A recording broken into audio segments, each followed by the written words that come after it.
Bom, eu agradeço, né? De fato, há um diminuto debate com Heidegger, e assim como Marx é visto de um ponto de vista sartreano, sem dar muita voz ao Marx, o mesmo se passa, de certo modo, com o Nietzsche, né? O Nietzsche aparece aqui e ali como epígrafe e tal, tem um eco, mas acaba sendo secundarizado. No caso do Heidegger, eu tomei a mesma postura. Primeiro, pelo distanciamento que é histórico, né? Eu acho que abordar o humanismo da maneira como Heidegger pensa é admitir algo que não se aplica, por exemplo, a mera inversão dos termos essência e existência, que é o que, a meu ver, não acontece. E por mais que haja essa consonância, eu concordo com você, o homem comum, ele vive no meio das coisas a ponto de estar ocupado com elas e não se perceber para a morte, por consequência, para a vida, né? Como contraponto de que vai morrer, então é necessário viver. Mas isso vai acontecer para um sujeito qualquer. Ainda se encontra, do ponto de vista de Sartre, é sempre a leitura do Sartre que eu estou reproduzindo aqui. Mas quando você olha o Sartre desse ponto de vista, o Sartre acaba perdendo o vigor do seu pensamento. É o mesmo caso que acontece com o debate diminuto que eu fiz com o Merleau-Ponty. Admitir que o Merleau-Ponty tem razão, que a filosofia do Sartre é de sobrevoo, impede a continuidade, ainda que haja, reafirmo, consonâncias também com relação ao Merleau-Ponty. Em relação à questão do Miguel, eu esqueci de dizer, mas digo agora, né? O Sartre é uma consciência corpórea, e o Merleau-Ponty é um corpo consciente, é quase uma seta que se inverte, e é dessas duas compreensões que eles vão pensar o conceito, né, contemporâneo de corporeidade. Mas, enfim, sobre o papel da arte, eu vou ter que situar, né? É fundamental que a gente não esteja falando, por mais que eu utilize esse exemplo, de um mictório que se torna arte, ou esse fato recente de um cara que pagou milhões numa banana presa com uma fita na parede e comeu. Eu não vejo o que isso teria de consonância com o Sartre. Por mais libertário ou remeta a uma noção de liberdade, isso, né, que é absurdo em todos os sentidos, o preço, aquilo não vale o que foi pago, aquilo não faz nenhum sentido depois de pagar o preço, comer a banana e assim por diante. A gente tem vários exemplos, né, de arte nesse sentido. Então, o que a gente está chamando de arte contemporânea precisa ser revisitado a partir dessa situação. Sartre, o que é literatura, por exemplo, ele vai falar de uma responsabilidade que tem um escritor em um mundo de pessoas que eram leitoras e de pessoas que iam ao teatro. Então, ele vai escrever peças de teatro e ele acredita que alguém que assista, e era bastante difundido o Iclô, a partir daquele chavão, o inferno são os outros, vai se sentir questionado na sua liberdade ante o olhar do outro. E essa peça, ela teria essa função. Então, ele está chamando de arte isso. Tanto que ele vai considerar também uma arte dessa ordem o trabalho do escritor, a literatura. Então, Sartre acredita que qualquer pessoa, qualquer homem ou mulher que assista, que leia, né? Tem filmes também, né? Sartre atuou pouco nessa área, mas se a gente pensar Léger sans fait, os dados estão lançados, tem um vídeo no YouTube dos anos 40, sei lá, 49, 47, é antigo, está disponível e você tem essa história ali. Então, ele vai utilizar o que tinha à disposição, cinema, de certo modo. Aí tem o filme que ele ia fazer sobre o Freud, ele escreveu um filme que dava, não sei, 9 horas, uma coisa 20 horas, uma coisa absurda, e aí eles vão fazer o filme, ele se recusa a assinar, mas ele investe nessa área. O Sartre fazia música, a música também poderia servir, mas ele não tinha competência nessas outras áreas, ou pelo menos não tanta, como ele vai ter com peças de teatro. Eu coloco algumas em evidência, mas, por exemplo, quem assistisse os Sequestrados de Altona, a intenção do Sartre é que algo de libertário saísse daquilo, ou seja, o julgamento da história. Quando a gente lê aquela parte do Sartre questionando o Genet, o objetivo também está pressuposto ali, que é justamente uma noção de libertação que a gente perceba. Sartre vai fazer a psicanálise existencial, pelo menos 4 textos.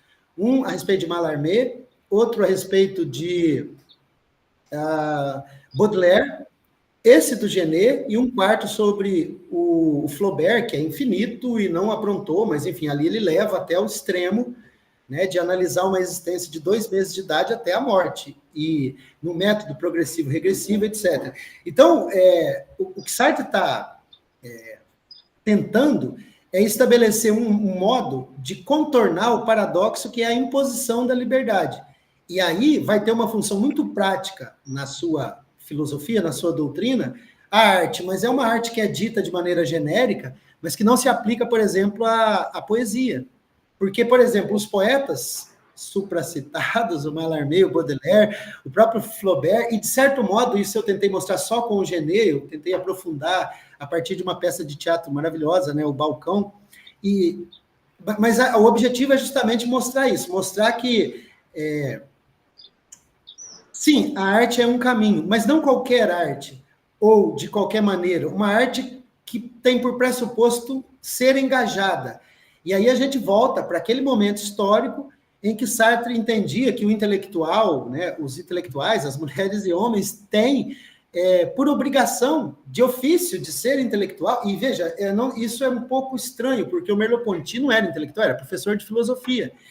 O professor de filosofia, como nós somos, tem uma série de obrigações institucionais. Eu até disse no início da minha necessidade de um tempo para escrever uma tese, porque eu não consigo fazer e fazer outras coisas ao mesmo tempo. Mas tem uma série de obrigações institucionais que não se aplicam ao Sartre, que vai viver, ele era burguês na infância, adolescência, juventude, mas ele vai viver dos livros, a Gallimard publica e ele só vive daquilo, sem nenhuma preocupação financeira, etc., e sem nenhuma prisão ou limitação institucional. Essa figura do intelectual, eu não sei se existe ainda hoje, eu não saberia apontá-los, né? O mundo contemporâneo é meio aquele do Humberto Eco, né? Você deu um tijolo e todo mundo virou político. As pessoas entram na internet, no YouTube, nas mídias, né, em geral, e elas fazem ali um trabalho assustadoramente ruim, né, no sentido de dar opiniões sobre quaisquer coisas e etc. Sartre está pensando algo que é um engajamento do intelectual que escreveria literatura, e a literatura dele é engajada nesse sentido, a trilogia, Os Caminhos da Liberdade. É você compreender a partir do Mathieu que a um dado momento, eu não lembro exatamente em que momento, mas você disse que essa filosofia é explosão, e o personagem vai dizer isso, a liberdade é o terror, e atira de cima de um campanário, e atira sabendo que perdeu a guerra, sabendo que a França está ocupada, ou vai capitular, vai cair dali a pouco. E ainda assim, porque esse indivíduo começa a sua trajetória de liberdade pensando que ele era livre em sociedade para fazer o aborto da sua namorada que estava grávida e ele não queria ser pai. E ele percebe que ele poderia, sim, fazer o aborto, mas teria que ser escondido, ele percebe que ele não tem o dinheiro para fazê-lo, e nesse contexto de compreensão do que é a liberdade situada, o leitor que estivesse acompanhando a trajetória do Mathieu, já no segundo volume vai perceber um mundo que é feito por um jogo de liberdades que ele participa, mas participa de modo limitado. Ele vai ser o soldado numa guerra que vai ter generais, sargentos, que vai ter políticos tomando decisões e etc.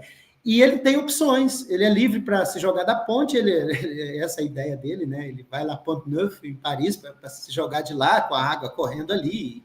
Ele é livre para desertar e, se for pego, ser morto, ele sabe disso, e ele mesmo assim vai para a guerra. Então, ali a gente tem, de maneira literária, esses exemplos do que seria essa arte e de como ela poderia interferir. É impossível fazer com os mecanismos que nós temos? De jeito nenhum.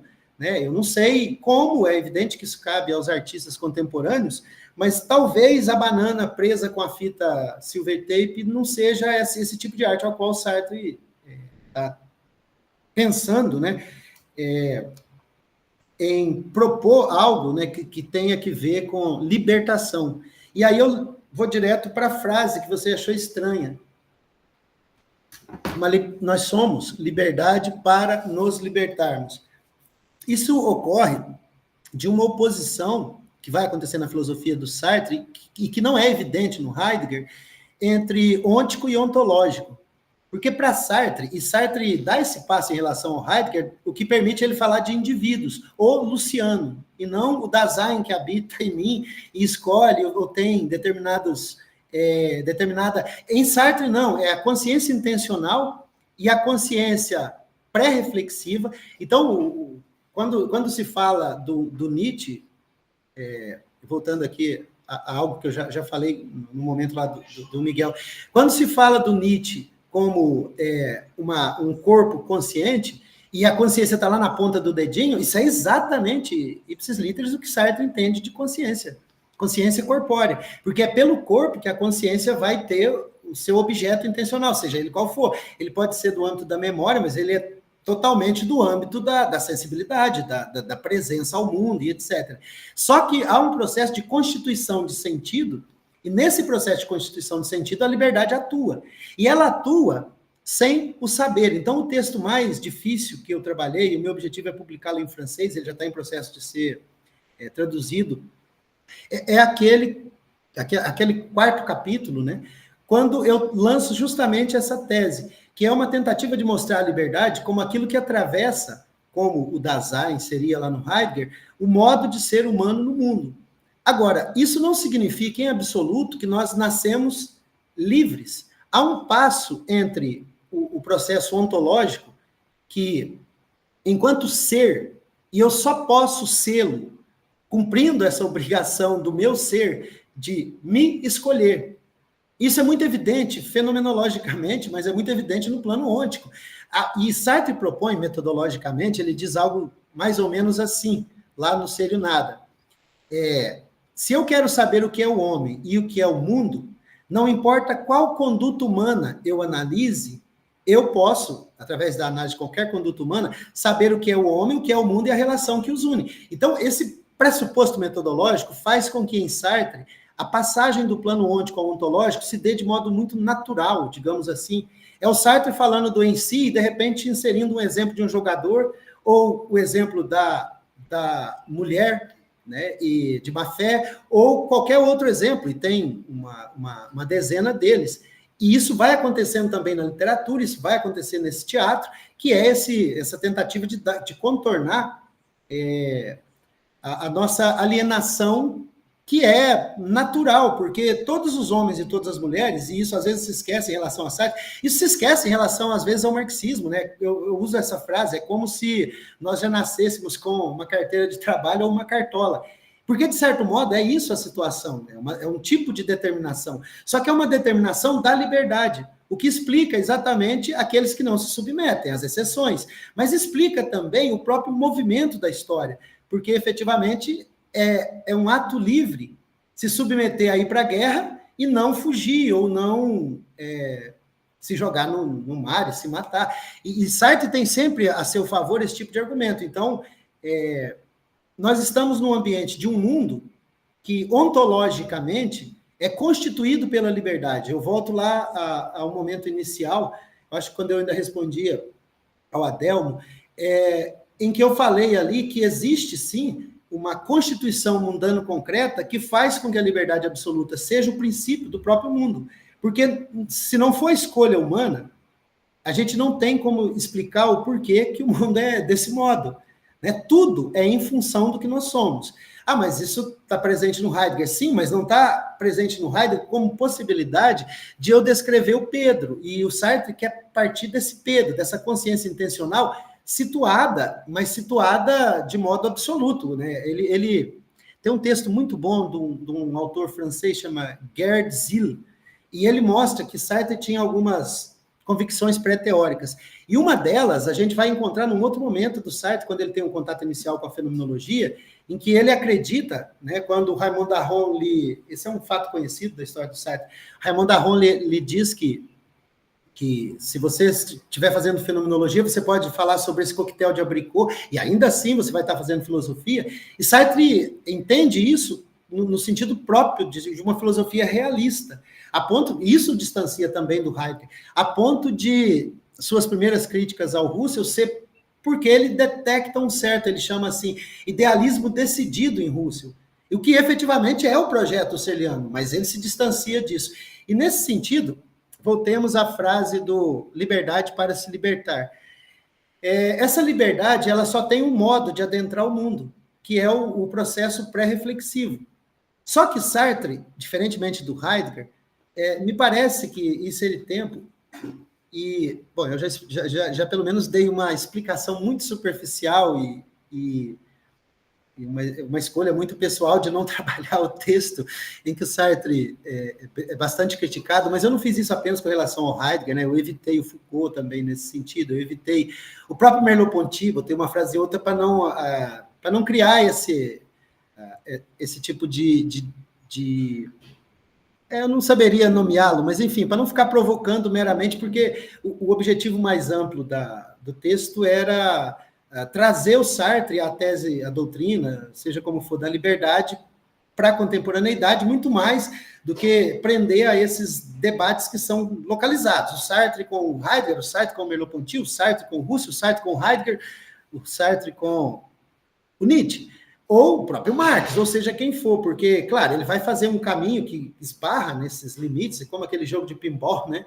Vai batendo aqui e ali, e isso está presente na obra dele, é nomeado em alguns casos, menos no caso do Nietzsche, muito mais no caso do Husserl e do Heidegger, mas efetivamente ele tem um caminho próprio, e eu falei rapidamente disso, mas nós fizemos uma homenagem ao Bento Prado Júnior recentemente na USP, e o texto que eu escrevi é justamente uma tese desse professor, né, do Bento Prado Júnior, de que a filosofia francesa se move a partir desse debate com o Husserl, com o Bergson, me desculpem, Bergson desde o princípio, então, sempre com Bergson. E não é diretamente ligada tanto ao Husserl e ao Heidegger. Isso tem um fundo muito de verdadeiro, justamente porque a intenção, aí eu volto ao Gerhard Sill, as convicções pré-teóricas do Sartre era de falar de um mundo concreto visando o concreto total. Então, ele vai chamar de concreto total e concreto absoluto a esses dois momentos do que seria a filosofia da liberdade. É a liberdade que constitui o mundo, que a gente pode chamar de concreto total. É a liberdade que está desde a estrutura mais etérea, né, como o Estado, mas esse Estado que se realiza por pessoas, por indivíduos, que são funcionários públicos, políticos e toda a gama de pessoas que encarnam essa instituição. A ponto de Sartre pensar o para outro, na passagem do ser e o nada para a crítica da razão dialética, como um outro maiúsculo que incorpora as instituições. Então, nesse sentido, Sartre está pensando uma liberdade para se libertar nesse processo histórico, que no caso do Hegel seria o auto-reconhecimento do espírito absoluto. No caso de Sartre, é a realização da liberdade. E aí, claro, não importa de onde essa ideia tenha nascido, até porque ela é muito adequada, o que efetivamente acontece é uma totalização em curso. Mas o que está sendo realizado nessa totalização? Você falou da fome, né? O momento lá dessa vontade de querer e etc. No caso de Sartre, é a própria liberdade essa motivação. A gente não pode esquecer o plano ontológico. Homem e mulher é liberdade. Em qual sentido? No sentido de que para ser eles necessitam escolher. Todavia, é uma liberdade situada. E como é que a gente situa o homem e a mulher? Nascendo. Então, ele vai passar todo um processo que eu chamo de sala escura, no qual não há experiência do mundo, senão aquela que nos é ensinada. E nesse processo vai haver a doutrinação, que vai justamente agir contra a liberdade. E, todavia, será o palco onde essa liberdade poderá realizar-se. Porque se não houver empecilho, como no caso da França ocupada, você não tem como saber do homem que tem coragem e bota a sua liberdade a ponto de morrer por isso, né? Aqueles atentados que os resistentes faziam, e tem lá por Paris, pela França inteira, placas lembrando o nome desses heróis. Eles são considerados heróis porque eles colocam a sua liberdade livremente, a sua vida, em favor de uma causa. E esses vários heróis, eles são exemplos de escolhas livres e situadas, porque a França estava ocupada. Se ela não tivesse ocupada, eles não teriam ocasião. O mesmo se aplica a todo homem e toda mulher. Sartre pensa que o bebê é liberdade, mas é uma liberdade ainda não reflexiva, porque o fundamento todo está no costo. Então, é necessário que, por um processo que nós desconhecemos, aí ele vai usar termos como misterioso, desconhecido, porque não é de fora que a consciência se desenvolve em ninguém. E não é de fora, por um aprendizado, que a reflexão se desenvolve. Então, são coisas que nos acontecem. E Sartre utiliza, fenomenologicamente, o termo acontecimento absoluto. Ele é um acontecimento absoluto porque, a partir daquele momento, eu não apenas faço escolhas que compõem o que eu sou livremente, mas, a partir dali, eu começo a fazer escolhas e elas são refletidas. Então, você tem um momento de pré-reflexão e um momento da reflexão. O que é esse momento de passagem? Ele vai chamar de Idade da Razão, que tem até um livro com esse nome, né? Mas importa que é o primeiro da trilogia, Idade da Razão, Sursi com a Morte na Alma. Nessa Idade da Razão é essa compreensão, mas a náusea vai fazer isso também, a compreensão de que eu sou minha escolha. Só que isso somente pode acontecer depois da reflexão, ou seja, no que ele chama de Idade da Razão, é quando há uma passagem, um acontecimento absoluto. Ele não é necessário, pois nem todos os seres que seriam para si realizam esse nível de reflexão, haja vista todas as pessoas que têm alguma dificuldade de alguma ordem, isso é respeitado, mas o fundamental é compreender que é nesse processo de liberdade que a própria história se faz. Porque nenhum dos indivíduos, uma vez que foi adestrado em determinado modelo de compreensão de mundo, é obrigado a ali permanecer. Ele é sempre capaz de romper com aquilo. Isso não se aplica apenas a esse aspecto. Sartreanamente falando, se aplica também ao desconhecido no sentido da doença psíquica.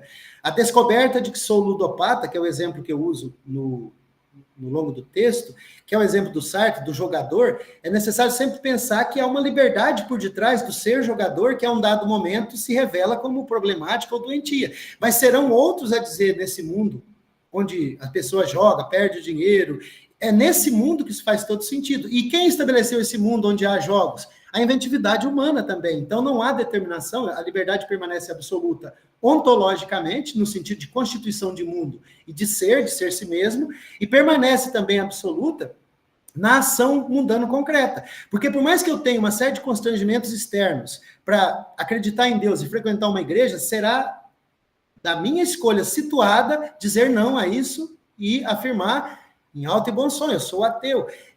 A assunção das sexualidades não habituais, né, contemporaneamente, o movimento LGBT inteiro, quando você pensa aquilo, é uma afirmação da liberdade diante da normatização. Então, Sartre continua sendo aquele que permite todo esse debate, porque ele permite que cada liberdade, por ser um brotamento involuntário de ser, quer dizer, um ser que nasce em relação à escolha e desejo de seus pais, a partir dali só poderá continuar existindo se escolher. O bebê escolhe comer ou cuspir aquilo. Ele não escolhe não comer, mas é evidente que ele escolhe entre gostar de abacate ou de mamão, eu acho que eu uso esse exemplo.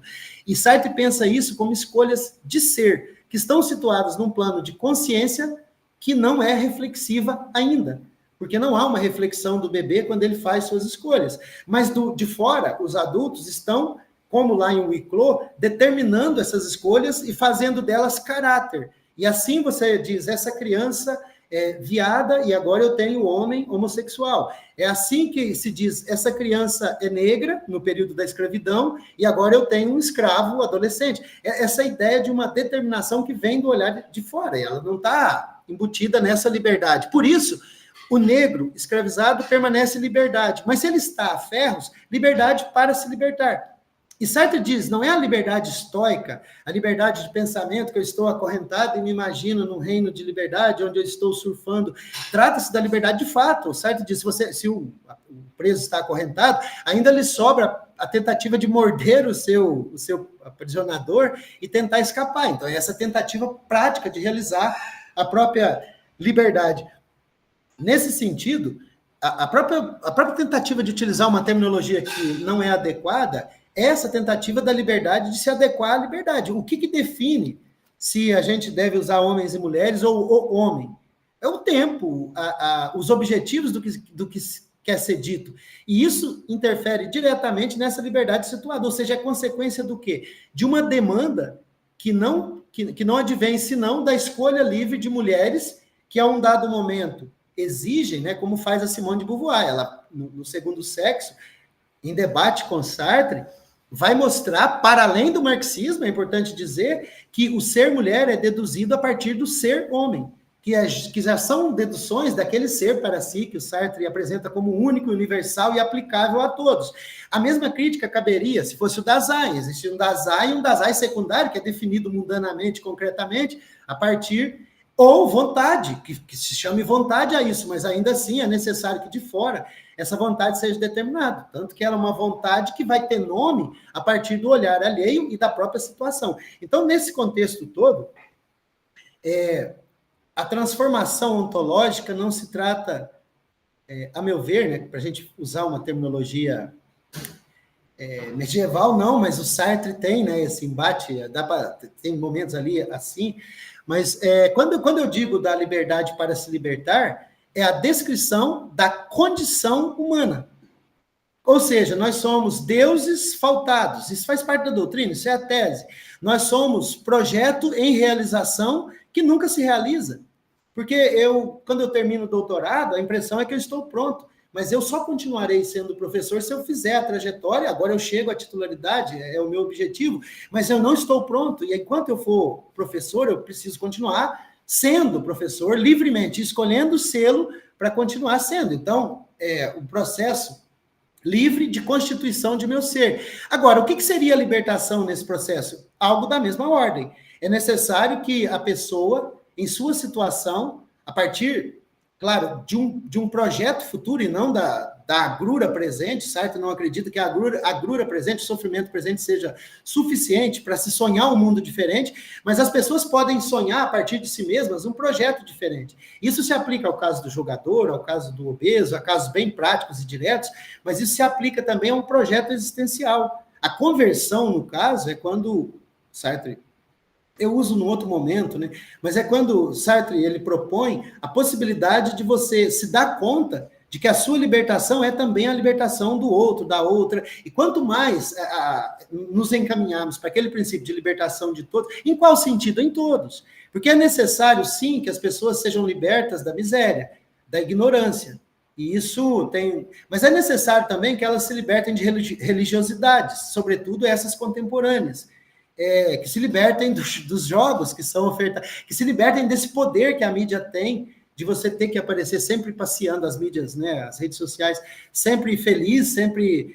E isso é falso, né? Criar essa falsa ilusão de que está todo mundo viajando, todo mundo numa festa, enquanto às vezes a gente está cuidando da avaliação do curso. Então, nesse sentido, é uma liberdade para se libertar, porque eu não posso dizer o que é o libertar-se. Será cada liberdade em situação, e essa situação é o corpo.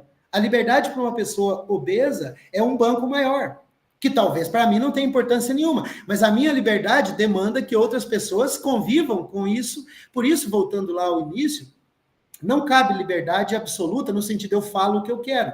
É liberdade para constituirmos a maneira como o nosso mundo vai ser gerenciado, quais são os valores, mas esse libertar-se permanece sempre em aberto, porque a demanda das mulheres que eu já utilizei, ela nunca acabou e não sei se acaba, mas vamos supor que ela acabe, nós temos uma série de siglas do movimento LGBT a serem consideradas, e a aposta de Sartre, e por isso a história nunca vai se fechar, é que isso vai permanecer. Ou seja, por que a liberdade para se libertar? Porque eu não sei o que será a liberdade daqui a 50 anos.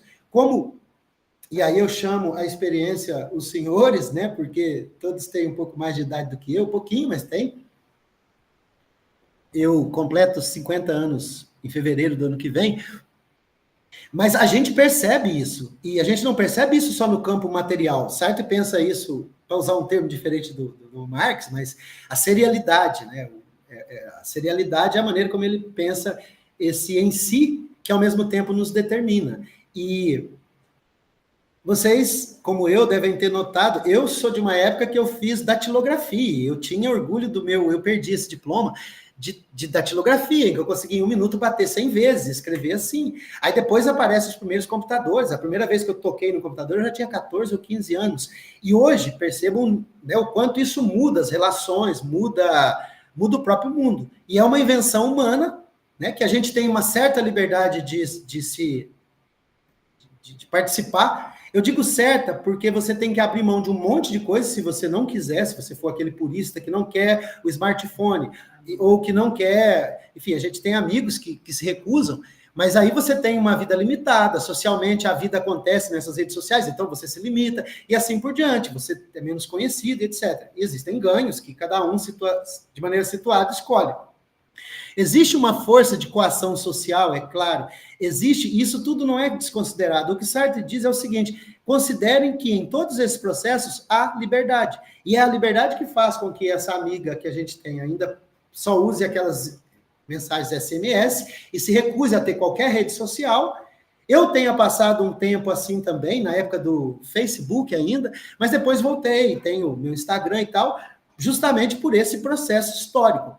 Agora, no plano dos costumes, dos hábitos, da moralidade, do quanto era importante a virgindade na época em que a gente era jovem, de tudo que foi dito a respeito do HIV, quando, né, nos anos 80, 90, aquilo apareceu, e assim por diante. Então, notem que a história vai sendo feita situada. Foi livremente que as pessoas tiveram que lidar com essa epidemia, digamos assim, da AIDS, né? E a maneira como ela foi tratada como doença dos homossexuais no início.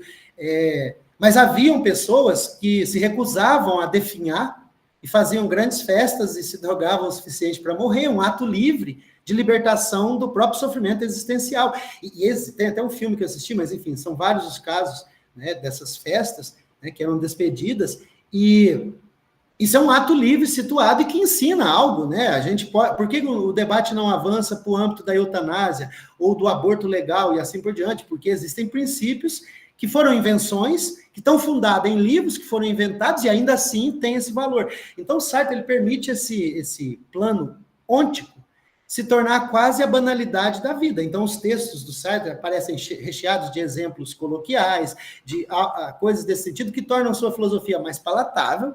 Eu lembro o caso do humanismo de Sartre, o existencialismo é humanismo, que as pessoas foram, e ficou notável a ocasião, porque as pessoas tinham uma ideia do que era o humanismo, e foram lá, enfeitadas, né, com colares, madames e tal, e ficaram, né, assombradas de ver o que Sartre estava dizendo e propondo.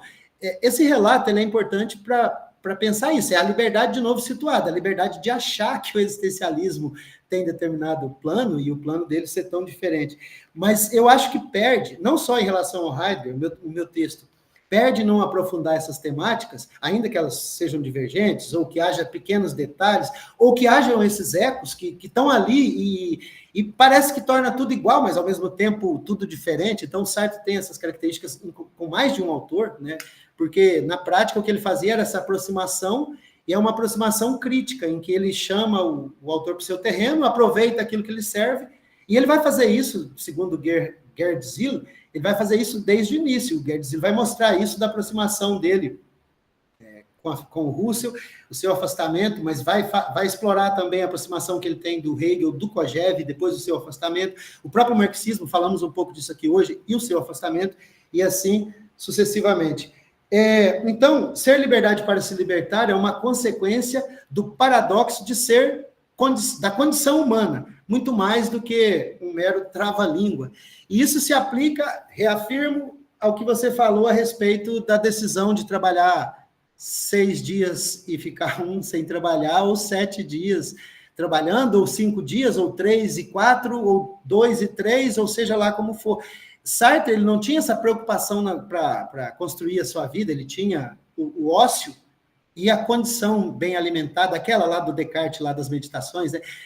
Do discurso do método. Estou bem alimentado, estou descansado, né? Uma tempestade me deixou aqui. Então, Sartre faz a filosofia do ponto de vista desse intelectual que tem esse compromisso.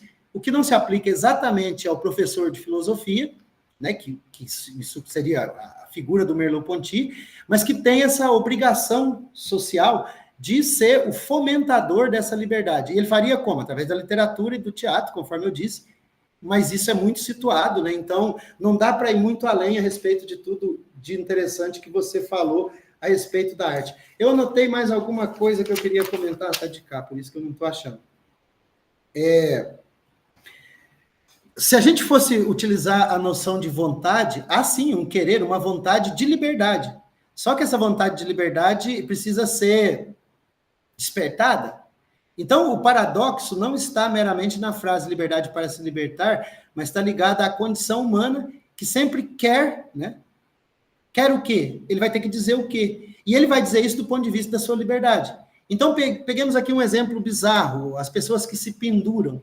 Elas enfiam um gancho daqueles tipo de açougueiro nas próprias costas, pegam uma corrente, um negocinho daqueles de puxar assim para ficar leve, e se penduram numa árvore, puxam e ficam lá penduradas. E vão dizer que isso é um tipo de realização da liberdade. A liberdade, quando ela é pensada nessas iniciativas, ela se presta a qualquer coisa. Agora, que mal faz alguém que se pendure assim? Nenhum. Tudo bem usar as árvores para isso. Agora, se fosse uma regra normativa e eu tivesse que me pendurar, a minha liberdade se recusaria. Só que isso, eu não preciso impedir que uma pessoa se pendure. Isso não se aplica em outros casos onde o conflito é evidente.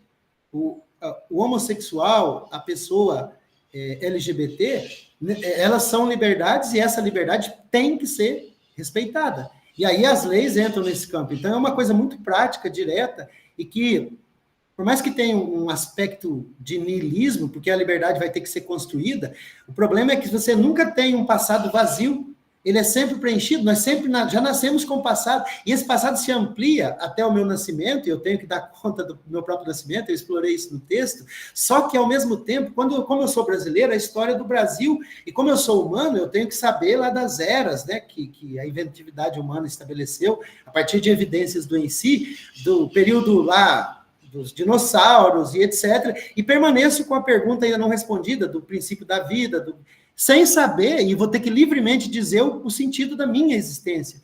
E, ao mesmo tempo, sou coagido a relacionar essa minha existência com a existência em geral, porque eu também participo. Então, a compreensão disso traz, ao mesmo tempo, recupera, ao mesmo tempo, a liberdade, não apenas de participar do processo de opressão, mas principalmente para sair dele. E, segundo, traz, né, o princípio genérico de que tudo é liberdade, porque nada é determinado. Será sempre a partir da escolha humana, e o humano em geral, né, homens, mulheres, de todas as épocas, que o mundo se constitui, e não por uma determinação de qualquer outra ordem. Foque-se aí na transcendência. Né? O amor cristão é o alvo, porque ele propõe um mundo que se chama Reino dos Céus. É por isso. O Reino dos Céus é o momento em que Jesus voltaria à Terra e todos os homens e mulheres viveriam sem fome, sem guerra, sem isso, sem aquilo, e etc. Numa felicidade, sem doença, sem morte. É a proposta, e Sartre vai se opor a essa doutrina. Nesse sentido, né? Não se trata de... Ele não faz nenhuma definição desse ponto de vista, mas é um assunto a ser explorado. Eu sei de pesquisadores do Sartre que estão trabalhando esse assunto, e eu vou me aprofundar, porque, de fato, é uma temática importante. Mas essa ressonância, que está sempre presente do Heidegger, leva para caminhos distintos. Sartre vai falar, na Crítica da Razão Dialética, da história em relação ao Marx. O Heidegger tomou um rumo completamente diferente. O Sartre vai depois estar tentando dar conta de uma existência, a do Flaubert, e a explicitação definitiva do seu método progressivo-regressivo, que ele vai chamar de psicanálise existencial, e o Heidegger, bom, aí o Heidegger já não estava mais trabalhando, mas o que importa dizer é o caminho, né, para onde isso dá. A filosofia do Heidegger vai encaminhar para um debate que beira a teologia, e Sartre volta para a carnalidade mais fundamental da existência do miserável no dia a dia, pense no caso do Genet, ou do burguês, que é o idiota da família, e por uma escolha original se faz Flaubert, ou eu acho cruel assim, mas o texto sobre o Baudelaire, mostrar que uma pessoa que produz um mundo imaginário em poemas que só existiriam no devaneio dele.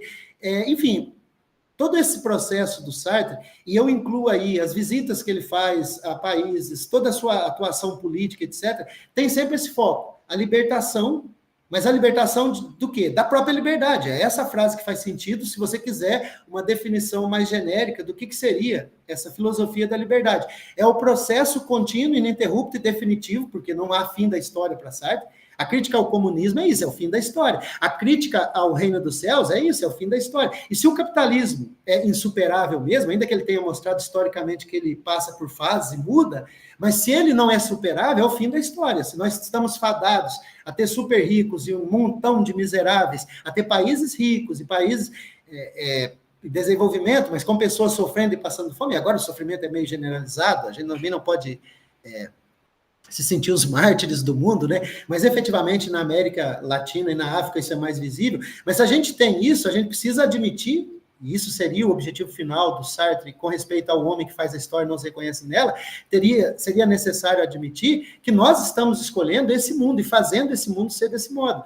Então, libertar a liberdade é justamente a luta, inclusive, para inventar, porque são invenções, o capitalismo é uma invenção, não dá para pensar que o período medieval não fosse uma invenção de uma mistura dos padres ali e daquela ignorância que advém. Enfim, você tem uma série de elementos que podem ser explorados com essa teoria do Sartre, que talvez heideggerianamente, eu estaria falando em uma linguagem que não alcança essa importância, ainda que o eco seja inegável, né? E a importância, né, da presença do Sartre ali, do Heidegger ali no Sartre, seja fundamental. Ele faz parte do fundamento, mas eu acho que depois o Sartre dá o seu toque, né, de escritor e permite, né, que isso seja mais amplo, no caso do Sartre, para utilizar até, né, e eu só para encerrar, bom, eu estou pulando algumas coisas, mas